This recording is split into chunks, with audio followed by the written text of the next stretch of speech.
Hey all, welcome to A Dram of Diving. Once again, back on this Wednesday night to say hello and have some discussions. Tonight we're going to have Ross and Danny with us. Nat and James Mott might jump in if they have time. They're busy teaching, I believe. So if they got time to get in, they will jump in and say hello. If not, we will continue on without them, and we'll be hearing from Ross and Danny. Tonight we're going to be talking about pioneers in diving. If divers didn't have instructors, why should I have one? It's an interesting topic. I've heard this before from students. Why should I pay someone to tell me something that my computer can tell me, and things along those lines? So we are going to discuss that.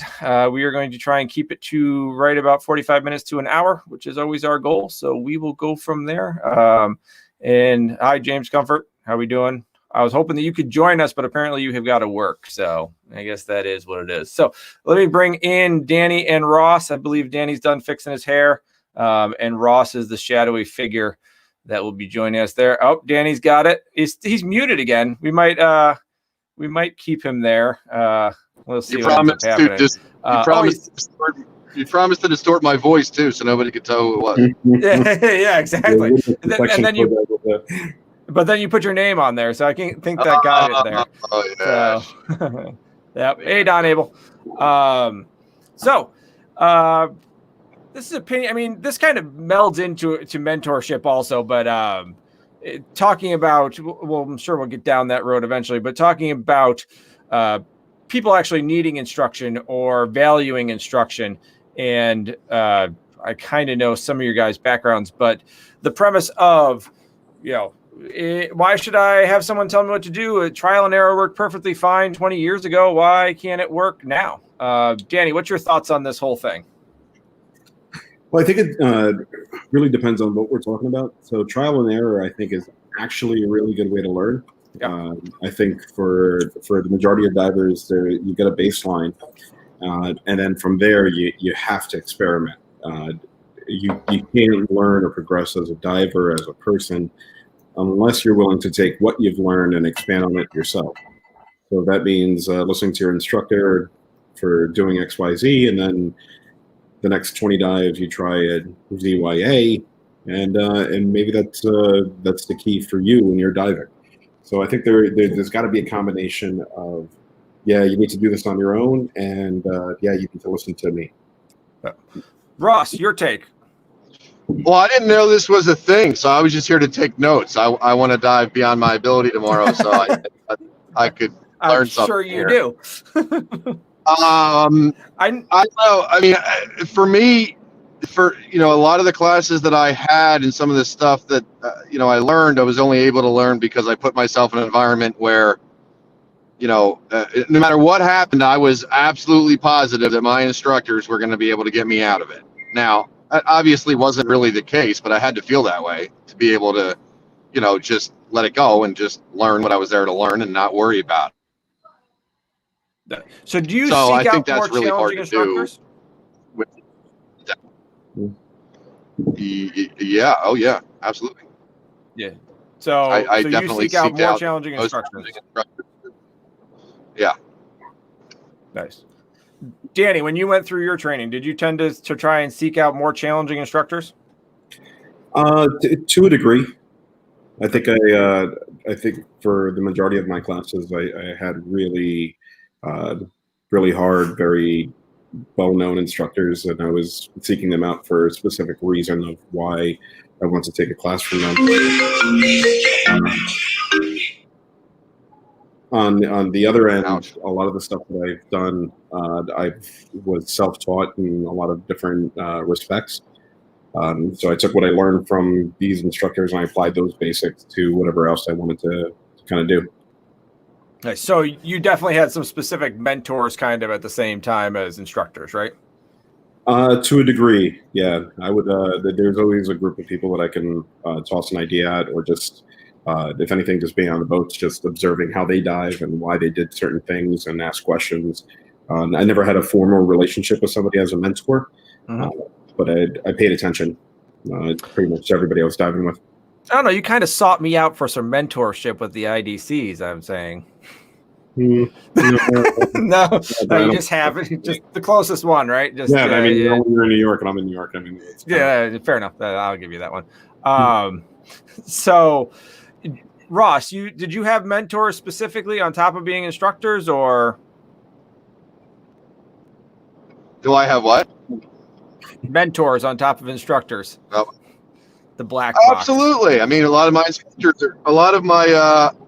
instructors are still my mentors. I mean, I follow John Halls around like a lost puppy dog underwater just to watch where he's going to go and how he's going to find whatever stinking amazing damn artifact it is today. I mean, that's, kind of what Danny was saying. You got to find somebody and look, and ask the right questions and do the right things. But at the same time, you still have to be a good dive buddy. You can't just be like, oh, here I am, show me. You have to be good at something, and to even get there. I mean, I skipped a step with my, a lot of instructors. I learned my advanced rec, my advanced nitrox, my decal, and my trimix from John Chatterton. So I don't know that I'm going to find a better instructor to learn more from in that regard. As far as, I don't mean I know it all. I mean, it's hard to argue with a lot of the stuff that I learned from him because it was learned the hard way, watching people die. So I try to just kind of refine and adapt some things here and there. You know what I mean? There's some hard set rules, I think, that are applied to what I do, and then there's some things that we got some wiggle room with. So Ross isn't an instructor yet, or a dive professional, however you want to say it, but into that category of dive master instructor yet. We'll discuss that at some point in time. Blah blah blah blah blah, whatever. So, Danny, you are an instructor. Have you had students that you've had issues with in the past that have basically been like, I don't need to learn from you, I'm just going to go do my own thing? Or anyone, really?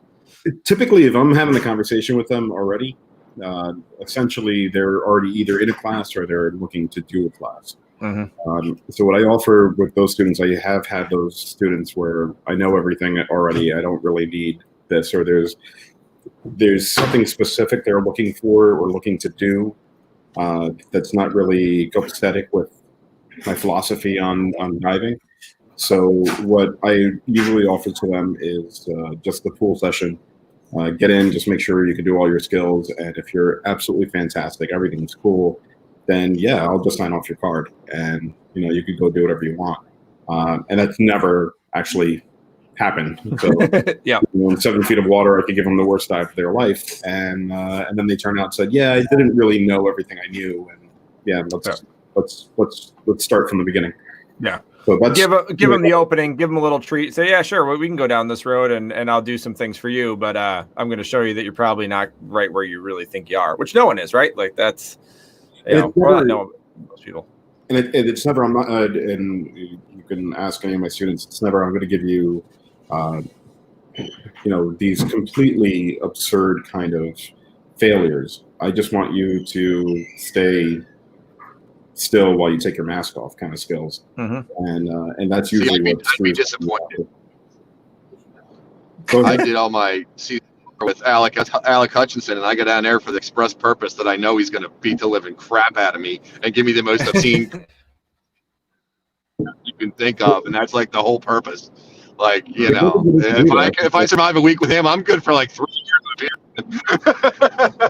I don't even think you need to give people like these your like terrible failures. If you just give them 2 in a row or 2 on top of each other, that's usually enough for you to completely like just die in a 7-foot pool. And some people have absolutely surprised me, and they've been fantastic. I'm like, all right, cool. We could do something different. We could add something more to it. But the majority of people overestimate their skills and their abilities, and I do it to myself, all the time. We're just like, well, can I pass the same class that I'm giving my students? And I challenge myself here and there, and but it's pretty. I usually don't get those type of people, and those conversations are fairly short. When somebody tells me that they don't need me, and I said, all right, you don't need to take a class with me, and you're good to go. See you later. Yeah, that's happened with like tech foundations with me. I don't need to take that. All right, let's do a 1-day test out. Yeah, you couldn't do day 1. Sorry. Let's talk about that. So, Yeah, which Wow. was very, very interesting. Wow. Wah, wah. Nice. James brings up, I think it's a good transition here. James Cover brings up, what threshold does it become a requirement to take a class? Cave diving, rebreather, like where are we?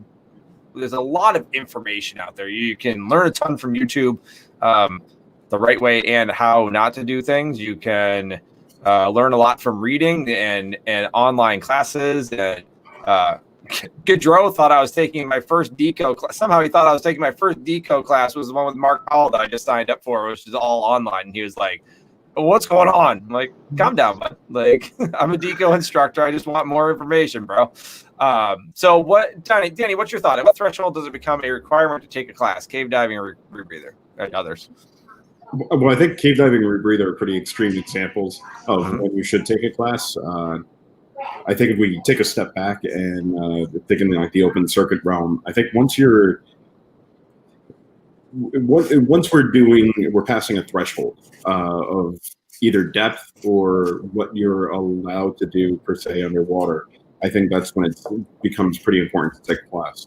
So for somebody in an open water situation, I think you should get training on going deeper than 60, 70 feet. I think that should be a class. I think when you have a brand new piece of equipment like a dry suit, you probably should just take a class.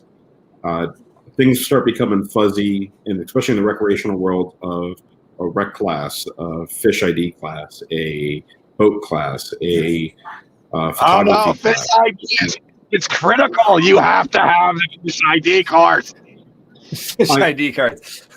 I'm glad that we brought this, or I brought it up, but for this reason, because I want to have this discussion. So a fish ID certification, for the vast majority of people, it's probably not going to be worthwhile to do as a class, right? You're paying somebody for you to go identify 5 fish. And the argument is, well, if you go with a marine biologist, you're probably going to show you some really cool stuff, and it all depends on the instructor you're taking with, blah, blah, blah.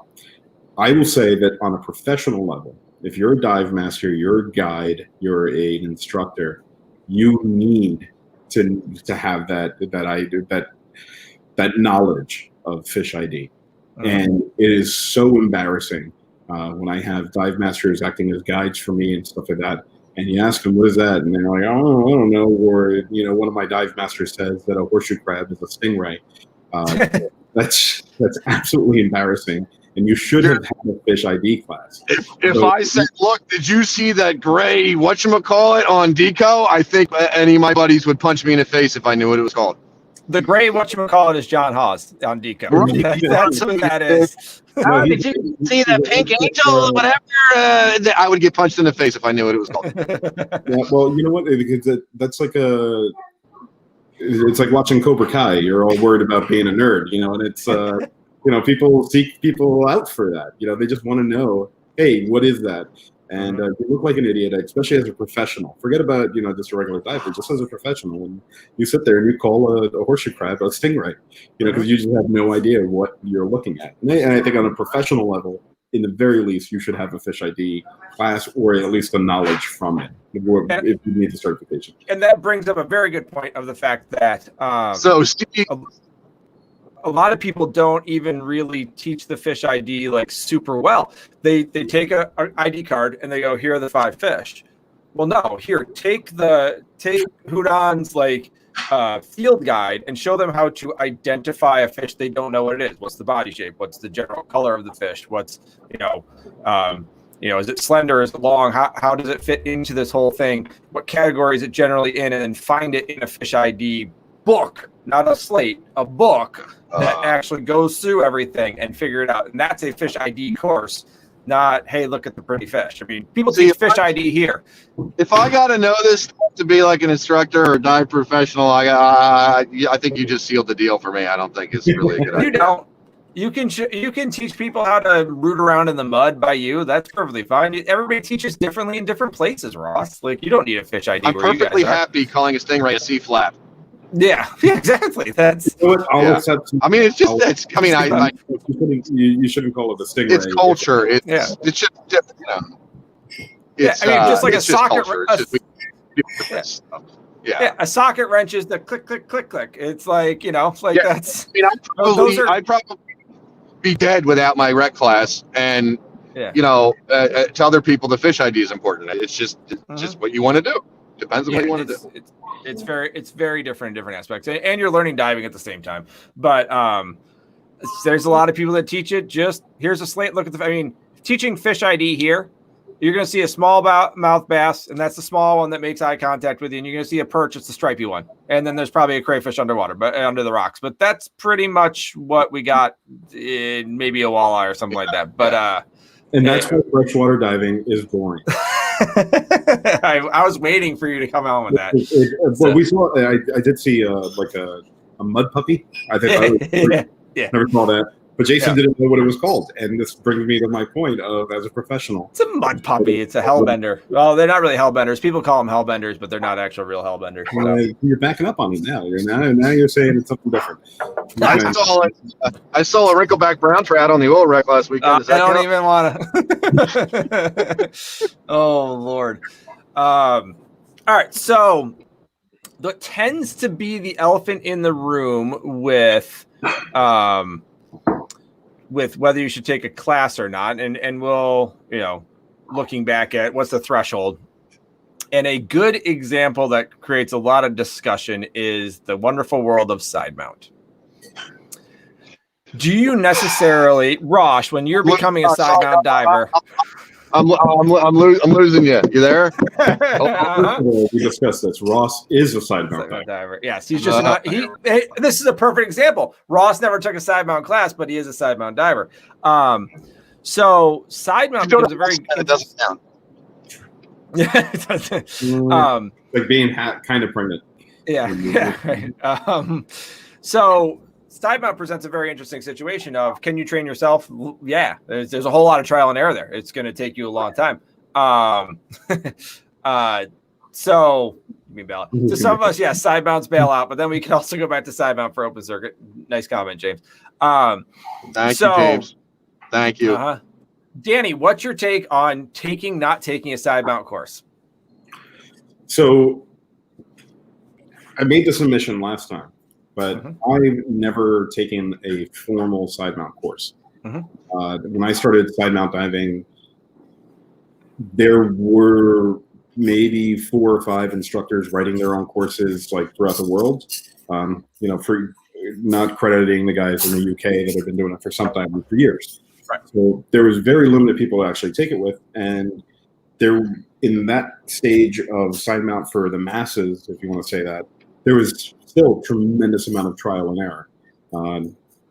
Guys like Ed Sorensen, Steve Bogarts, any number of these other gurus, they're not doing the same type of diving or diving the same way side mount as they were 9-10 years ago. They've changed, and that's pretty much where I was too.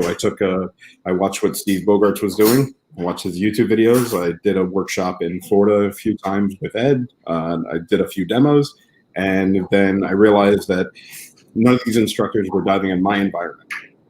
So they weren't diving in the Northeast. They weren't diving off of a boat. They weren't diving these tanks with gloves and this and that. So I tried to figure it out, and through trial and error, figured it out. And at a certain point, I became a side mount instructor, and I did XYZ. I did those steps. So when you took a class with me, it was, well, these are all the things that I've done. This is what I recommend. This is what works. This is what doesn't work that I found in this environment. And I try to streamline it. So there is a benefit to figuring it out yourself. It took me a couple of years to figure out, 100-something, 200 dives to say, all right, these gloves don't work with this system. These clips don't work with this. This doesn't work with that. With this bungee, this thickness bungee, you need to have this clip. So there is something to be said for doing on yourself and getting instructed.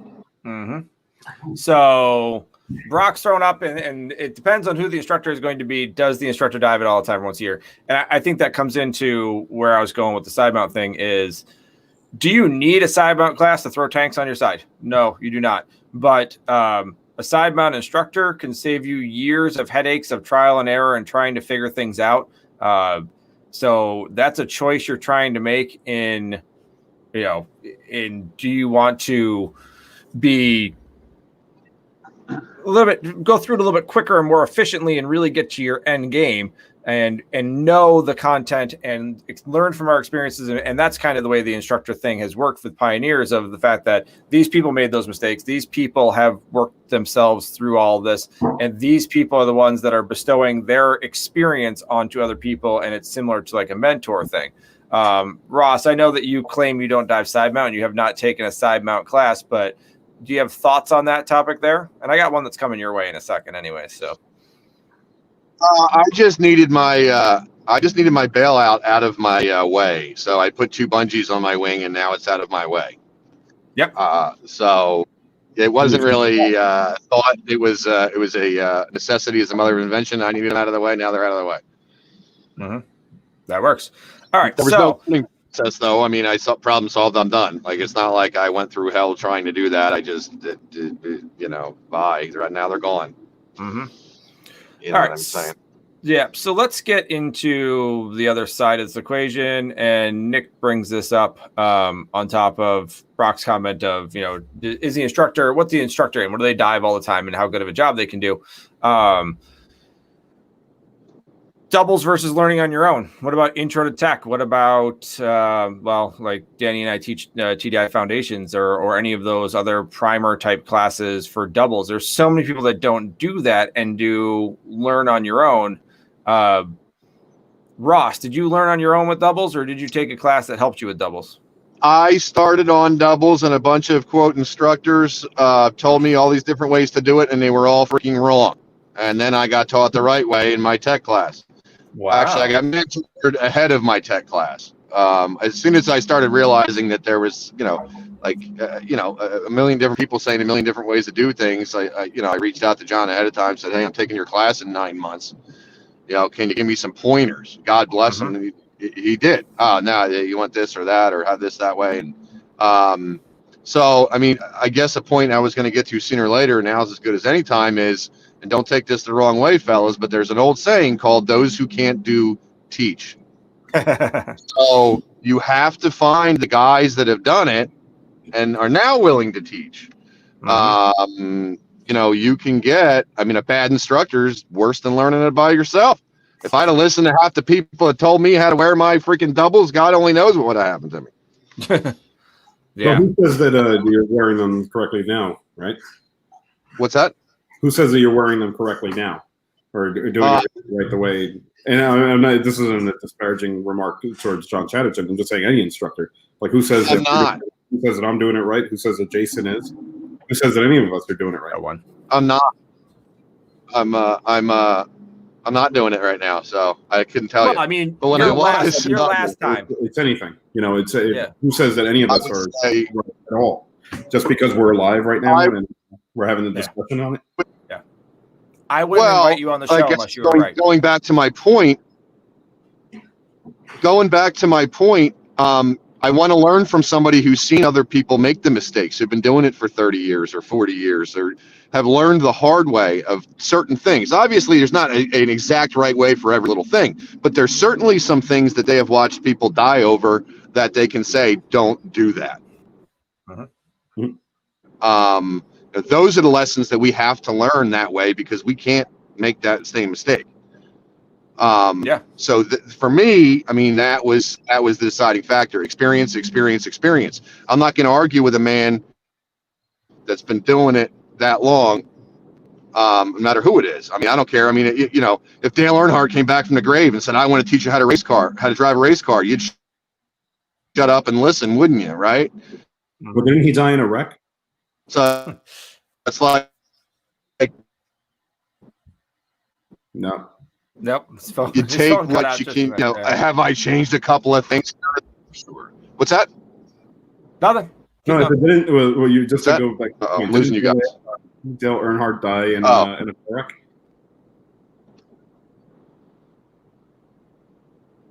Yeah, that's what I'm saying. If he came back from the grave and wanted to teach you, you'd say yes and you'd listen, right? So it's like you got to. No, you got me again.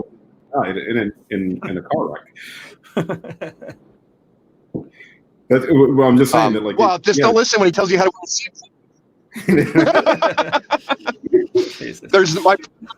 There is no replacement no replacement for experience. Period. Yeah, I could agree with that to a degree.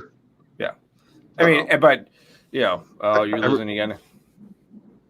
Bad time to lose signal. Whatever. You can go on mute for a minute. All right. So James Comfort said he hopped in the pool for months with doubles to figure it out before he took tech class. I think that's somewhat missing with a lot of different stuff. Was it with you? No, I'm just saying. I personally, that's what I did. I went from the only reason I started tech diving was for cave diving because I wanted to progress in getting my intro, my full. So my cavern course I did in a single tank. My intro I did in back mount doubles, and my full cave I did in side mount. And 4 or 5 pool sessions before I went down to Florida to go train, I was like, all right, here, these are back mount twins. I read every single TIR book I possibly can. So this is what I'm supposed to do. This is what I'm not supposed to do. Got in the pool by myself, figured it out, did my class, I passed, and I did that for side mount as well. And I think there's something to be said about that. And there's really good information out there that you're going to be able to find in books, on YouTube, on speaking just with other mentors and having discussions on the forums were a really great place for all this stuff. If you could weed through a lot of this information. Yeah. And the most important part, and I think Ross made a point to this, where get in the water and actually experience it, try it.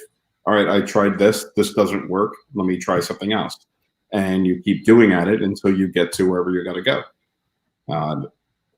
I don't know. So I don't think there's anything wrong, especially with a brand new student getting into doubles, say, all right, I'm going to put doubles on my back and I'm going to figure it out.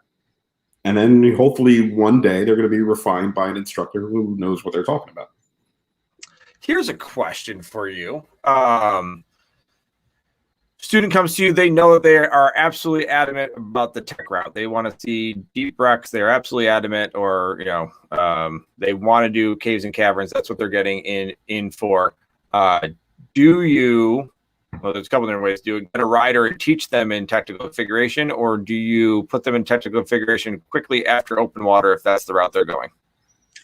I teach them. So I have plenty of open water students that say that they want to be tech divers and wreck divers, this and that. I keep them in. I teach all my classes in backplate and wings. So there's already a tech consideration all there.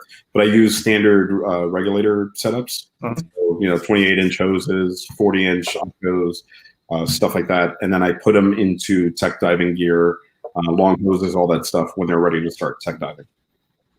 Okay.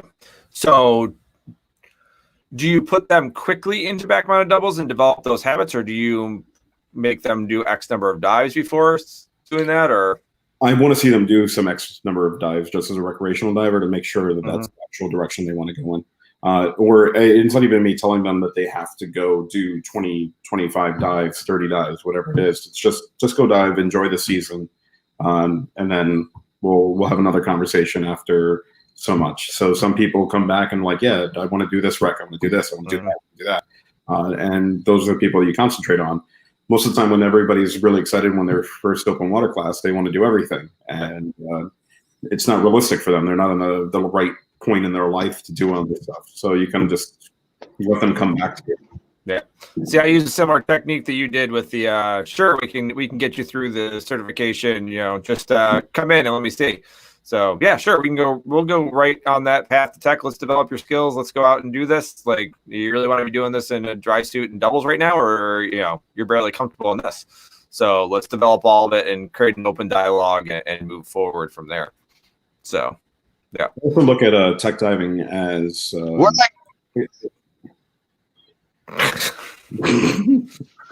right. That's true. Just gonna put on mute for a second so you can make, instead of him just yelling what in the corner. So I look at tech diving as a means to an end. So if you're bored at 60 feet or wherever dive sites you're normally going to, if you're bored and you want to go to that 100, 120 foot wreck, then we start talking about it. You should be enjoying your level. You should get the people that go straight from open water diver to, hey, I'm going to be a big badass tech diver. They fizzle out in the sport within a couple of years, So I want to see some longevity. Yeah. So you develop this basis of just enjoying your diving and just enjoying being a diver, and forget about the expense, the time, the effort you have to put into being a tech diver. You see those people stick around a lot longer. And that's what I want to see, especially as a dive shop owner, as an instructor, as an avid diver. I wanted to see the boats filled all the time. And they're not going to be filled with people that are there just for a season or two. Right. You know? And you get the same thing of that fizzle out with instructor candidates and people that are 0 to hero instructor type things. All right, Ross, you're out of the, I don't want to really say penalty box, but the awkward audio box. Did you have any contribution to what you hear Danny saying? Yeah, the crappy audio box. Yeah. I only heard about half of it because I was in and out of signal. I parked here for a second. No, I don't have anything to say about that. all I heard was the last little bit where like you make sure the guys. Nice. So yeah, how quickly did you, let's do this. What I was trying to get to when I had crappy signal was. Yeah. Go ahead. Well, I started diving in '92. Okay. And I went to Tech 4 years ago. Okay. Now there was a big break in there, mind you. Yeah. My point was that if you seek out the guys with experience, that's stuff that you cannot get. From teaching yourself. You're missing out on. You don't know what you don't know. And you're not going to learn what you don't know doing it yourself. There we go. There's my cohesive thought that I've been trying to get out for 20 minutes. And I'm impressed that it only took 20 minutes because normally a cohesive conversation with you takes way longer. Cutting out again. No, you're good. Cutting out again. No, you're good. Well, I mean, we can hear you, but it is what it is. Oh, there he goes. The trash panda in and out. So, oh, geez. I was going to ask him more questions too, but so I want to go over this. Like, you don't know what you don't know. Yeah, and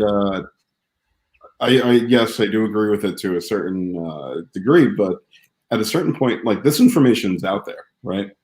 You can seek information from a million other ways aside from going to have a formal class with an instructor, right? There's thousands of books on whatever topic you want to learn about. There's a million YouTube videos. There's a million. So why do we discredit that? Is it just the we're trying to preserve our own industry to say, no, you have to take this class from me. I'm going to present the same information that I learned from however many different areas I learned it from, right? If I saw some guy doing some really awesome thing on YouTube and he presents it well enough for me to understand and be able to incorporate that into my diving, so why couldn't the student go ahead and just do that on their own? They absolutely could. So one of my big things is that you are a conglomerate of all of that information you've spent so much time gathering, and you can bestow that upon your students and educate them in less effort for them. So with the service, one of the services you are providing is feedback, critique, and almost like a literature review going into a thesis. Like here's all of my research comes together and here is my take on it that I am giving to you. I guarantee that we probably do things significantly different on many courses, but we also agree on many points. And I would absolutely 100% love to sit in on one of your classes because I'm going to steal shit from you left and right. And because we do some things differently, I'm going to learn even on an instructor to instructor basis. I would love to take a class with you or sit in on one of your classes because I know that I will pick up things and learn things. So that falls into you don't know what you don't know. I don't know that you do things differently. We had an exam. We had an IE tonight, and he presented something that I was like, that's an interesting way of saying it. I didn't even think about it that way. I didn't know that that we should do it. It wasn't that you don't know what you don't know in that case, but a different way of presenting it. That's interesting. So there's an assumption when we say that instructors. We've done the research, we've looked at a million different ways, and I don't think that's the case for the majority of instructors. I think that there's going to be very few who are actually going in and doing the tremendous amount of work that anyone could do. Weed through the bad information, like Rick is saying, and I think that as an instructor or as somebody looking at an instructor, they say, well, there's an assumption that they've already done this work. And a lot of the cases when it's not correct, they're getting really bad information from whatever instructor because they just didn't do their due diligence. And then you get other instructors that say this person doesn't know what the hell they're talking about, even though they think that they know. Just because, hey, I've done more research than you on this subject, and you're completely wrong. So as a student, I could see why it's overwhelming to sit there and say, well, you should take a class with an instructor. Well, you know what? The past 20 instructors I took a class with, half of them sucked, and the other half disagreed with the other half, and then there was 15 extra points on top of that, and I don't know what to do anymore. Yep. And I think that speaks to Ross's point earlier without speaking for him, but like, I went to a bunch of people. I got a bunch of bad information. It's surprising he went back and took more classes. I think it's because he sought out somebody different. The best way to vet an instructor before you take the class. It's a good question. So I've seen so many posts like on this, like all the interview questions that you should be asking, this and that, and they're all fine. And you should be asking that question, or you should be at least having those kind of conversations with your instructor potential. But I think it's going to come down to who's doing the type of diving that you want to do, and who's doing it. If you're sitting on a boat, right, and you want to go do this dive that they're talking about next week, and you're on the boat with them, and you're looking at the stuff that they do, and in the back of your head, you're like, well, that doesn't look right, or there's something really off or dangerous about it. That's better than sitting there and asking them a bunch of interview questions, right? Because they're doing something and surviving doesn't necessarily mean they're good at it. So find an instructor that doesn't give you the heebie-jeebies when they start talking about the stuff that they do, and find the instructor that are doing the dives that you want to do. And then just realize that sometimes that the best instructors are not going to be the best explorers. The best explorers are not going to be the best instructors, and sometimes people are good at instructing and terrible at diving, or whatever it is. And you just got to take the same class with 4 or 5 different people and see what happens. I've done that too. Take a class with a bunch of different same class to a bunch of different people, see what their different takes are and stuff like that. And I think you have people that are in the quest for education and for a quest to get better and a quest to find it all, and have people help them figure it out. And then other people, they're just not getting injured is good enough for them. In some cases, I've seen that before with people. It's not that hard. I can do it on my own. So, James brings up an interesting, should we seek specific instructors for our specific courses or disciplines? I mean, we kind of talked about this before. I talked about it with, I think it was with Natalie and who else was in there? Natalie and Roger, I believe we were talking about this, is, taking cave in an area where people are traveling to it.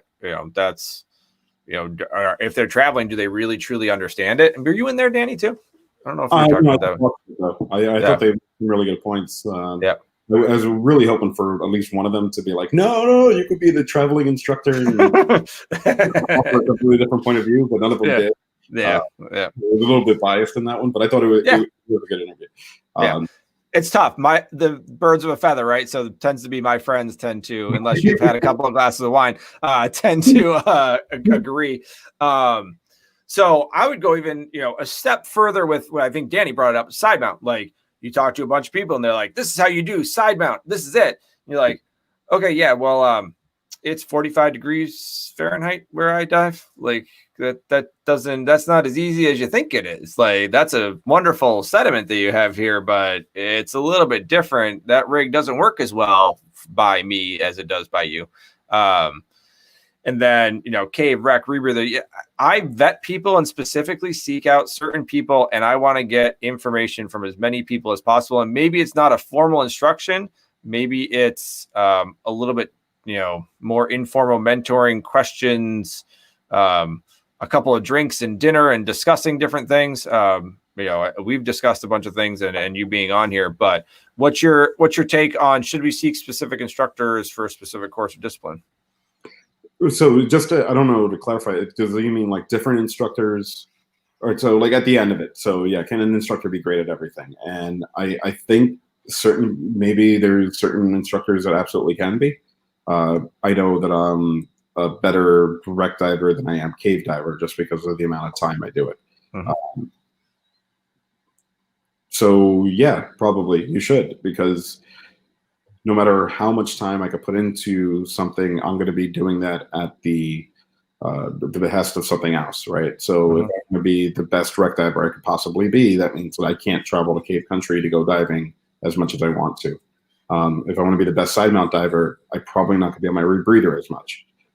So there has to be, I mean, I dive 400 dives a year, and it's still not enough to be able to do everything. I still have to put my back mount doubles on and say, all right, I have to remember how to do this because I have a class coming up, or I have to put my side mount gear on. And it's like, wait, I know I changed this 3 years ago for this reason. What was that reason? Yep. And I find that, and somebody else who's diving specifically just side mount their entire career is probably going to be better at it. They might not be a better instructor, but they might be a better side mount diver. And I think that's an important distinction. And it goes back to my point that just because you do something all the time doesn't necessarily make you a good instructor at it. Yeah. Where I know that I have a good sense of myself where I know I can teach. So even something that I don't know anything about, I mean, I could still follow a formula or a pattern that I've developed in order to get that information across, whatever it is. Is it better to be taking it from somebody who's taught whatever it is for that, or is it better just to get that information in your head from whatever source and just move on with it?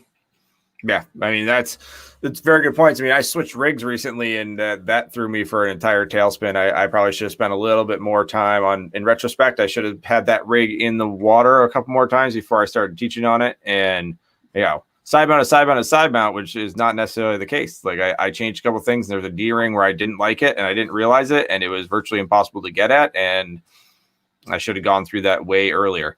And that was on me. I wasn't even thinking about it. I looked at it. I'm like, yeah, it looks in the right spot. But that rig made it so that it was impossible to get at based off of where I had it. So my other one does not. So Brock brings up an interesting point. You go ahead, Danny.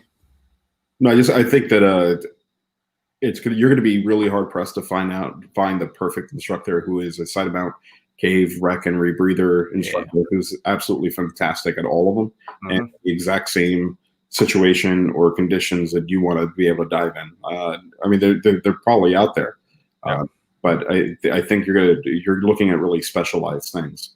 Yeah, and I think areas, cave in Florida versus cave in Mexico, wreck in the North Atlantic versus wreck in the Southern Atlantic or the Pacific are different. Every single rebreather is got its own idiosyncrasies and differences, and some instructors are better on them, and some instructors jump ship and jump from one to the other, and you're wondering what's going on there, why they're just switching rebreathers and dumping the other one.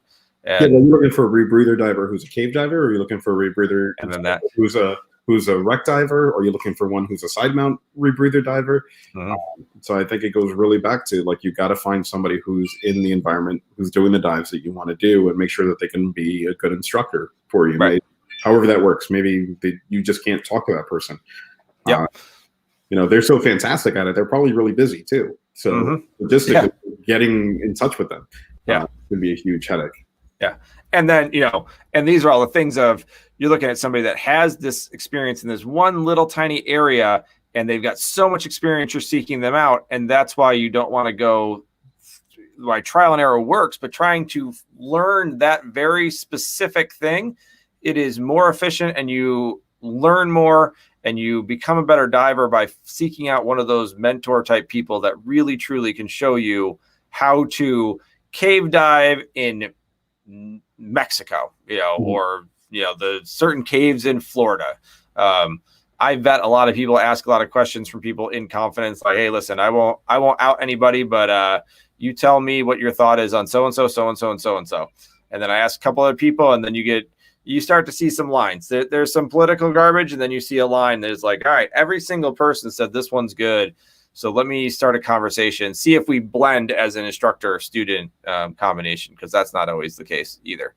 So but that's a lot of work. So people are just like, hey, listen, I'm just going to teach myself. I'm good, which is very interesting also. They find the most popular person on YouTube or Instagram, and they just go with them. And Instagram, that's the big one. They took pretty pictures. They must be able to teach me. You have to like reteach them just the basic skills that they were completely ignored on. But but they got the picture at the end of their class, man. They look good. I think it's like the photographer instructor. And I know that you've had this discussion at length on your other shows, but there is something to be said for these photographer instructors that the pictures look amazing. Divers look amazing in their photos, but then when you're 20 feet away from them, running your class at the same quarry, and you see them all kneeling on the ground and rebreathers, you're sitting there going, "What?" Yeah, that's not in the picture. Yeah, you got it for the picture. The picture looked great, but it was that 3 seconds that you got that before it went to crap. And I do the same thing when I take pictures of my students. It's like, well, yeah, I'm not going to put them in, when they're out stuff. But, just because the pictures look great on Instagram doesn't mean that the instruction is any good at all. I don't know. I was in the side mount Facebook forum, and basically it's your worth as an instructor is based off of your pictures of your students. So you have to prove something, right? Right. What I'm talking about, and then all of your students look like crap, and it's like, oh well, yeah, no, trust me, I'm really good. Yeah, you should have at least a picture or two of one or two students in good shape. The portfolio. That's the thing. People trolling Facebook pages and not a good instructor. Like, man, I take pictures to show them how to fix it and then let them go and then whatever. So, and we talked about that with foundations. But all right, a good conversation just before we get onto this. That like GUE, like why is GUE in general like producing these amazing divers? And it's like, well, you're only seeing the ones that pass, right? You're only seeing the guys that have those cards. You're not seeing the 6, 7, 8 months, 2 years of them practicing at whatever quarry they're at to get to that point. You're not seeing them in completely terrible trim. So since they produce great divers, that they have divers practicing and getting in the water as much as possible. So it goes back to there's no better instructor than experience with a little bit of guidance here and there, right? Yeah, and guidance at failure. I'm going to bring Brock down for a second, then bring it back up. Guiding someone to those failures and letting them do a little bit of trial and error. I use it a lot in like classroom type settings or like setting up gear. Like, okay, let's try that. Let's go with that. Why are you doing that? Let's look at that. And then they try, and then I let them draw the same conclusion that I'm letting them get to, and go, okay, well, what would you do differently? How would you fix that? And draw that into that situation and go, okay, well, you did trial and error, but I made sure, guided your thought process so you didn't go the wrong direction completely, maybe. So I utilize that somewhat, especially in side mount where we, start throwing tanks into a bin and going, all right, look at these. Like, why would you move one thing one way or the other? And, that's in a water tank of, like we talked about, it's over and above, but the idea is I not to throw any shame on them in any way, shape, or form, but I had somebody that was like, wait, what are you talking about that a 40 cubic foot sits straight up and down almost when you throw it into water? Well, yeah, when you put it, because they don't have any experience with a 40, like when you take it off and stage it someplace and set it down going to the Jodry or set it down in, I don't have cave experience, but when you tie it to a line, you go, oh shit, that's like that. And then this other tank's like that. Why is that? And you go, oh, it's the manufacturer or the rag or whatever. And they just never had that conversation. Like, really? Like, yeah, it's pretty damn cool. Like you throw this tank in, it just goes, whoop. Well, I love when I have the opportunity, like with a student who's not necessarily taking a course with me, just doing a mentorship kind of idea, or I like having that conversation with them is like, well, why do you do it this way? And they have their reason for it. And my favorite thing in the world is getting to the water and presenting the exact situation where, here's that emergency. Show me how this actually works. And sometimes it works, and the 99% of the time it goes to complete nonsense. And you sit there and you're like, well, we're in a controlled environment. I'm giving you a safe place to fail. And your idea didn't work, so let's try it this way. And letting people make these mistakes and letting them fail in like a controlled way, I think it's a fantastic way to teach. And I think that speaks very much to the instructor versus the pioneers. The pioneers had no safe space to fail. Some failed and died. Some failed and made it out barely, and some failed and failed safely, but didn't have a safe space to do it in, where now we are providing as instructors, we can provide these safe spaces to fail in. I'm not a big fan of the force feeding, this is exactly how you do it. This is exactly how you do it, because, and that also leads to, in my opinion, the students not thinking for themselves. So if it's proven to do this differently down the road, you go, well, my instructor told me to do it this way. They don't have the outside thought process because they're going against what their instructor said, versus, hey, we came up with this. And the idea is you come up with that so that when things change, you can think for yourself and actually do it, as opposed to this is it. This is the mantra. This is how you live with it. So let's jump on to Brock's comment really quick, since we've got about 9 minutes left. So try calling a dive shop and tell them that you don't need a C card. You just want to hire the instructor for coaching, mentoring time. It's a lot harder than you think. You could call my dive shop, man. Right. Like, I think between us, it's like surprising. Like, yeah, coaching. Like, I would prefer to do it that way. And I know from who I've talked to in the cave and cavern, facet is, no, you pretty much, there's no like, this is the set rate per day. And when you've achieved what we need to achieve, then you have earned your card. But until then, I can't. Is it 3 days, 4 days, 5 days? There's a minimum number of days, but I don't know you. So how can I tell you? We've had this issue before, like when we were talking in a bunch of shows back on the minimum standards and everything like that.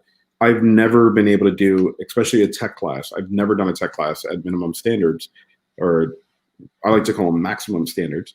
I've never done a class within, all right, we have a deco course. All right, it's four dives long. I've yet to be able to do it.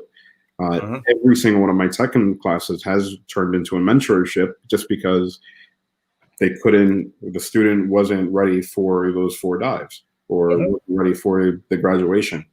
Yeah. So those, when we talk about standards and stuff like that, and I just wanted to make this point because I couldn't make this point 2 months ago when we had that other one.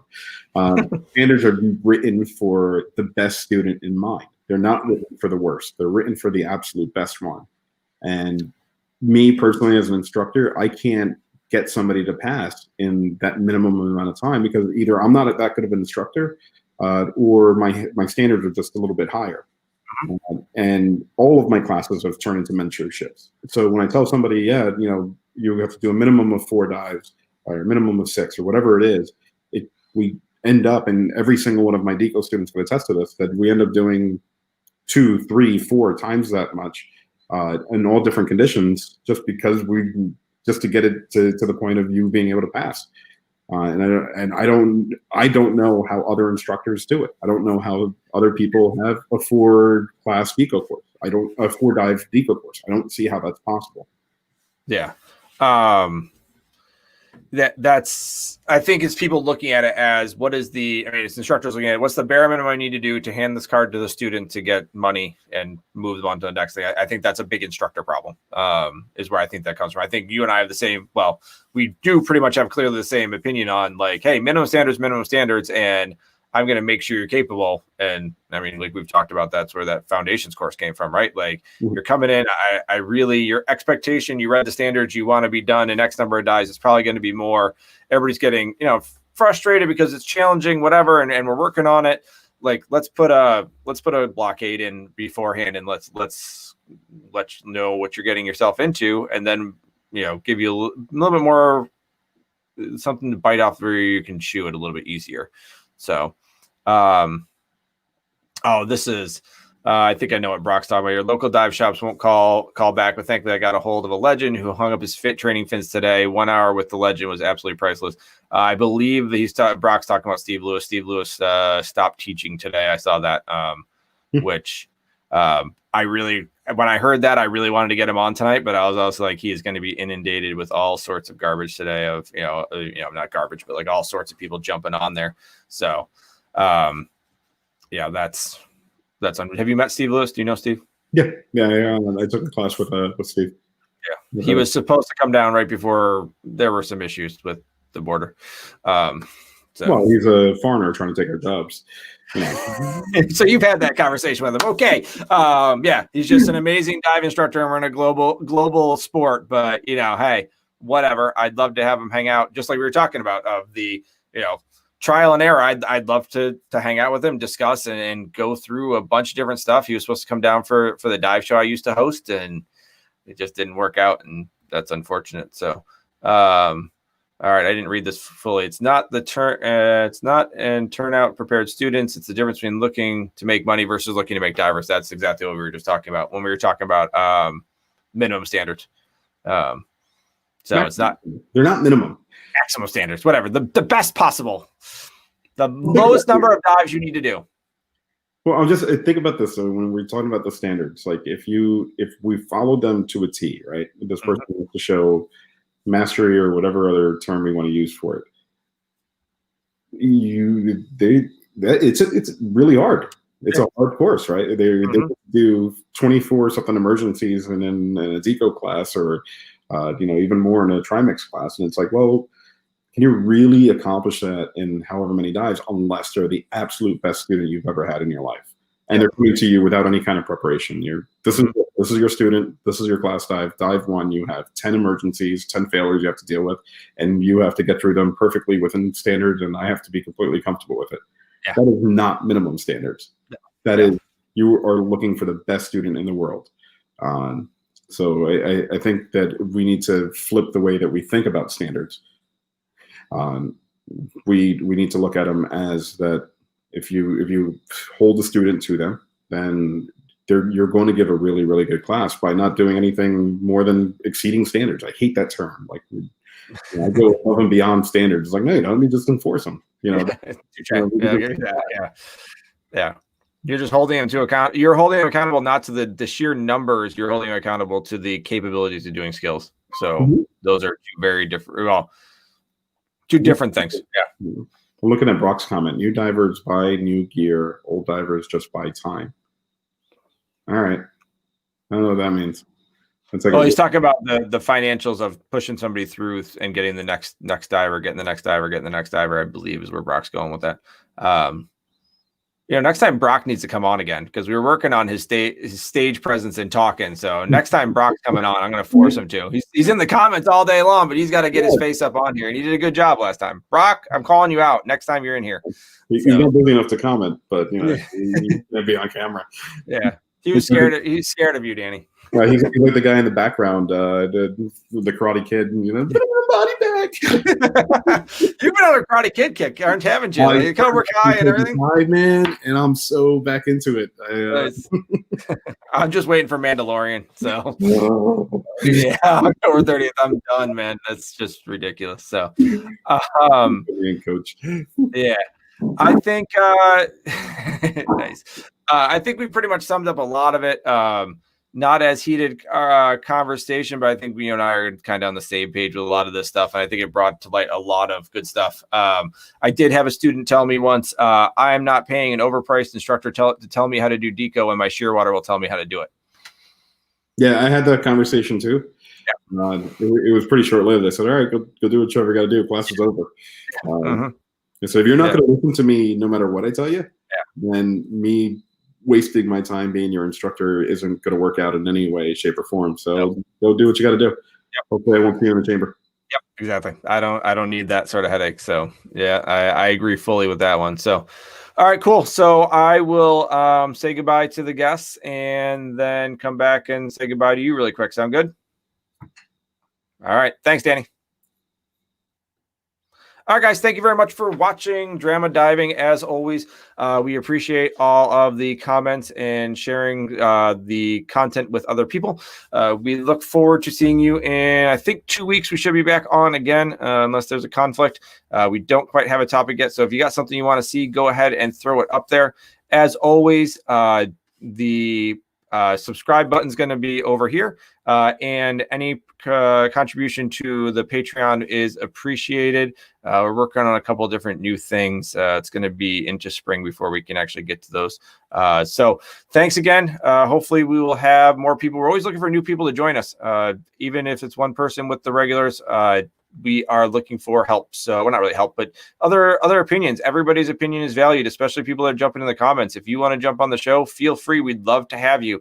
Don't need to be an instructor, just need to be a diver. And even then, we can get a show around non-divers and talk about why you're restricted in getting into the sport. So again, subscribe over here and on YouTube, and we will see you guys soon. Thank you very much. Have a wonderful night, guys. Thanks.